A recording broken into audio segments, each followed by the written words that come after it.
انسانوں کو اگر انسانیت کے ساتھ جینے کا سلیقہ ملا ہے تو وہ آقا دو جہاں سرور کائنات حضرت محمد مصطفیٰ صلی اللہ علیہ وسلم کے علوم و معارف کے ذریعے ملا ہے.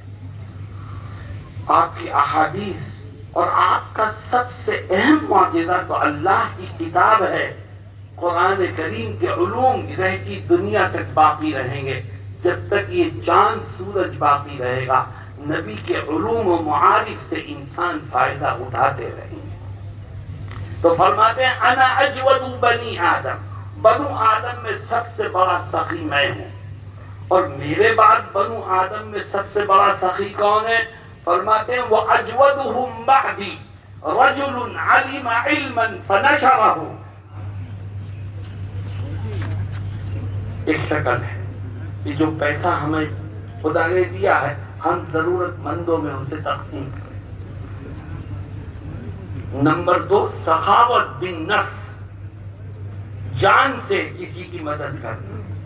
مال سے مدد کرتے ہو تو سخاوت بالمال، جان سے مدد کرتے ہو تو سخاوت بالنفس. اور ایک تیسری شکل ہے سخاوت کی جو سب سے اہم، وہ ہے سخاوت بالعلم، علم کے ذریعے سخاوت کرنا. آقا فرماتے ہیں انا اجود بنی آدم، میں بنو آدم میں سب سے بڑا سخی ہوں. کیوں؟ میں نے سخاوت بالمال بھی کی ہے. چنانچہ صحابہ فرماتے ہیں کہ آپ اللہ کے راستے میں دیتے تھے، اتنا دیتے تھے اتنا دیتے تھے کہ ایک دن آیت نازل ہوئی، اللہ میاں نے کہا اتنا مت دیجیے ورنہ آپ خود پریشان ہو جائیں گے. اپنے کپڑے بھی اتار کے دیجیے. نماز کا وقت ہوا، حجرے شریفہ سے نہیں نکلتے کیونکہ جس میں اثر پر لباس ہی نہیں تھا. وَلَا تَقْعُدْ يَدَكَ مَبْسُوطَةً إِلَىٰ عُنُقِكَ. آپ علماء ہیں، آیت شان ورود سے واقف ہیں، شان نزول کو جانتے ہیں. میرے دوستوں اور ساتھیوں، آپ نے سخاوت بالنفس کی بھی حد کر دی. غزوہ خندق میں جب صحابہ پریشان تھے، خندق کو کھودتے کھودتے اور بھوک سے برا حال تھا، تو ایک صحابی نے اپنا پیٹ کھولا اور کہا اے اللہ کے نبی میں نے پیٹ پر پتھر باندھ رکھا ہے. آپ نے اپنے پیٹ کے اوپر سے کپڑا ہٹایا اور میں تو نے ایک پتھر باندھ رکھا ہے، دیکھ میں نے 2 پتھر باندھ رکھے. یہ سخاوت بالنفس ہے. اور آپ نے سخاوت بالعلم کی بھی حد کر دی ہے. اللہ اکبر. دنیا کے انسانوں کو اگر انسانیت کے ساتھ جینے کا سلیقہ ملا ہے تو وہ آقا دو جہاں سرور کائنات حضرت محمد مصطفیٰ صلی اللہ علیہ وسلم کے علوم و معارف کے ذریعے ملا ہے. آپ کی احادیث اور آپ کا سب سے اہم معجزہ تو اللہ کی کتاب ہے. قرآن کریم کے علوم رہتی دنیا تک باقی رہیں گے. جب تک یہ چاند سورج باقی رہے گا نبی کے علوم و معارف سے انسان فائدہ اٹھاتے رہیں گے. تو فرماتے ہیں انا اجود بنی آدم، بنو آدم میں سب سے بڑا سخی میں ہوں. اور میرے بعد بنو آدم میں سب سے بڑا سخی کون ہے؟ فرماتے ہیں وہ اجودہم بعدی رجل علم علما فنشرہ یأتی یوم القیامت امیرا واحدا او امتا واحدا او کما قال صلی اللہ علیہ وسلم. آقا فرماتے ہیں میرے بعد بنو آدم میں سب سے بڑا سخی کون ہے؟ جو روپیہ پانی کی طرح خدا کی راہ میں بہاتا ہو نہیں، جو لوگوں کے ہر وقت خدمت کرتا ہو نہیں. سخی وہ بھی ہے لیکن سب سے بڑا نہیں ہے.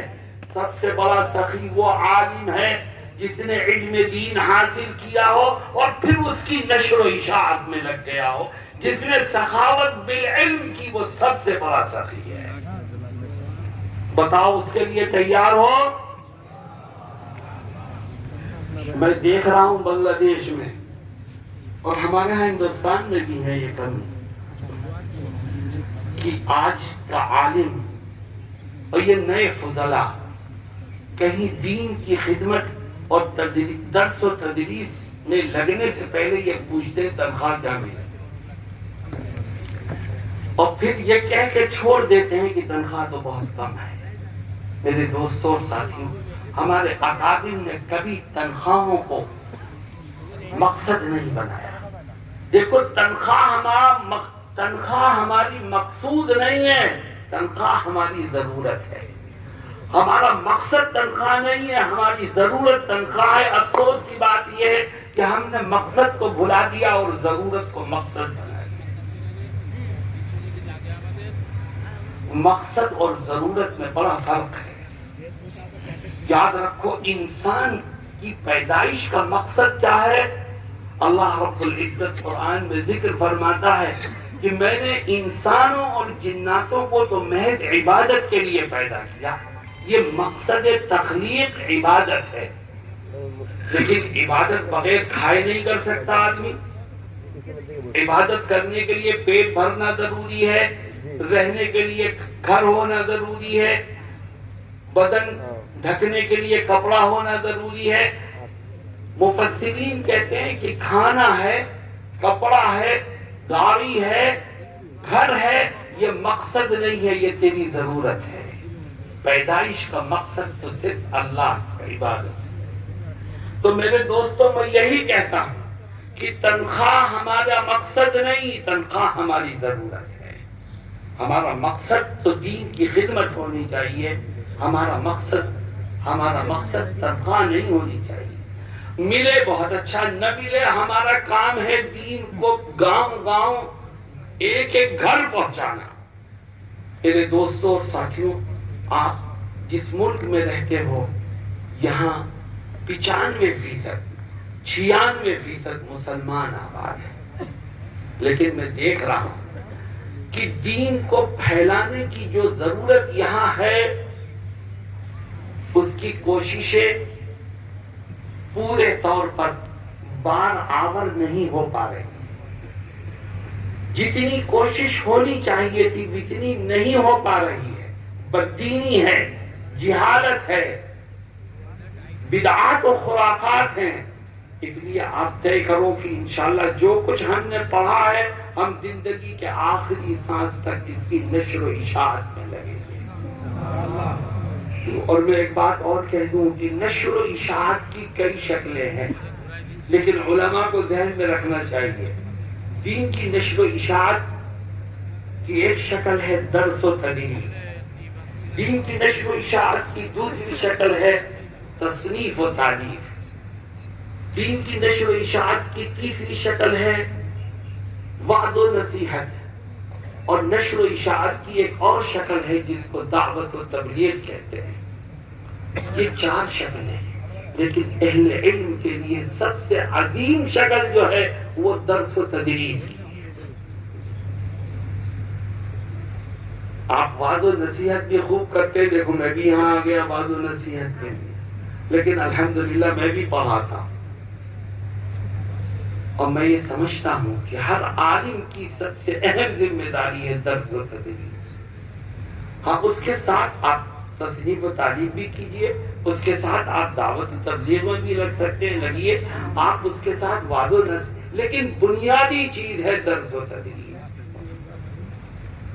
میرے دوستوں اور ساتھیوں، میں کہہ رہا تھا کہ اگر ان فضائل اور مناقب کے آپ مستحق بننا چاہتے ہیں جن کا تذکرہ حضرت محمد مصطفیٰ صلی اللہ علیہ وسلم نے علماء کے لیے کیا ہے، تو اپنے اندر 4 خوبیاں پیدا کریں۔ 4 میں سے کتنی باتیں آ گئیں؟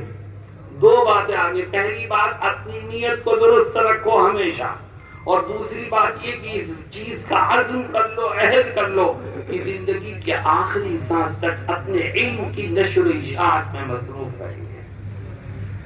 تیسری خوبی، اگر یہ چاہتے ہو کہ وہ فضائل و مناقب آپ کو بھی مل جائیں جن کا تذکرہ علماء کے لیے ہے، تو اپنے اندر ایک تیسری خوبی پیدا کرو، اور وہ تیسری خوبی یہ ہے کہ آج سے عہد کر لو اس بات کا کہ زندگی کے آخری سانس تک جب بھی ہمارے علاقے میں، ہمارے آس پاس کوئی باطل فرقہ سر ابھارے گا تو اس کی تردید کے لیے ہم ہمیشہ تیار رہیں گے۔ جو فرق باطلہ کی تردید کی ذمہ داری خدا کے نبی نے ہمارے اور آپ کے کندھوں پر رکھی ہے. عام مسلمانوں کو یہ ذمہ داری نہیں دی گئی ہے. اور میں افسوس کے ساتھ کہتا ہوں کہ میں دیکھ رہا ہوں کہ فرق باطلہ کے اندر پہلے کے مقابلے میں بنگلہ دیش میں آج اضافہ ہوتا چلا جا رہا ہے.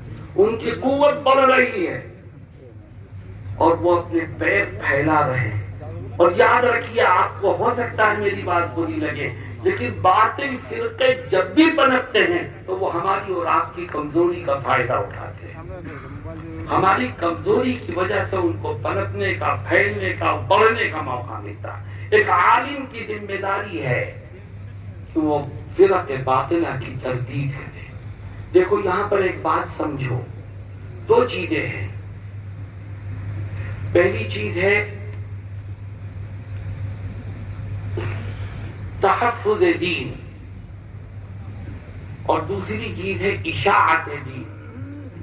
اشاعت دین کا کام ایسا ہے کہ جس کے لیے عالم ہونا ضروری نہیں ہے. اشاعت دین کا کام عالم بھی کر سکتا ہے، غیر عالم بھی کر سکتا ہے. چنانچہ جناب رسول اللہ صلی اللہ علیہ وسلم ایک حدیث شریف میں فرماتے ہیں بلغوا عنی ولو آیۃ. محدثین نے اس پر کلام کیا کہ ولو آیۃ کا کیا مطلب ہے. اس پر متفق ہیں سب کہ ولو آیۃ کا مطلب یہ ہے کہ اگر تیرے پاس دین کا تھوڑا سا بھی علم ہو، دین کی ایک بات ہی جانتا ہو، تو تیرے اوپر لازم ہے کہ اس